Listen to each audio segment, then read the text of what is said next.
ଶିବରାମ ସାହୁ। ଆପଣ ଯେଉଁ ବିନା ପିଆଜ ରସୁଣରେ ଆପଣ ହୋଟେଲ କରିଛନ୍ତି ଏଠି ବହୁତ କ'ଣ ଆଉ କହିବେ, ଆମେ ଶସ୍ତାରେ ଭଲ ଜିନିଷ କରିକି ଦେଉଛୁ, ଲୋକ କମ୍ ପଇସାରେ ଜିନିଷ ପାଆନ୍ତୁ। ଯେଉଁଠି ମାର୍କେଟ କ'ଣ କହିବେ? ଆମେ କହିବା କ'ଣ ଯେ ଆମେ କେଜି ପିଛା 10 ଟଙ୍କା ଚାହୁଁଛୁ, ଯେ 10 ଟଙ୍କା ମିଳୁ, ଲୋକ ଭଲ ଜିନିଷ ଖାଇ ପାଆନ୍ତୁ, କାମରେ ଲାଗୁ ଆମର।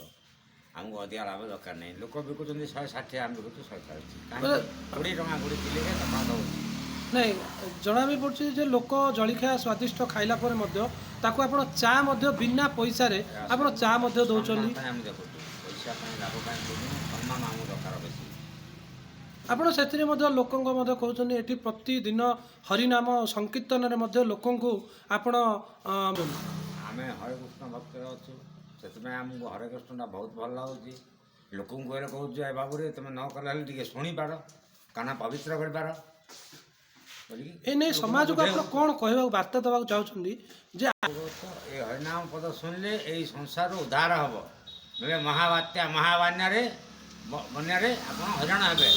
ସେଥିପାଇଁ ହରିନାମକୁ ଭଜ, ପଇସା ଅର୍ଜ, ଖ ଏଞ୍ଜୟ କର, ହରିନାମ କିଛି ଭଜ।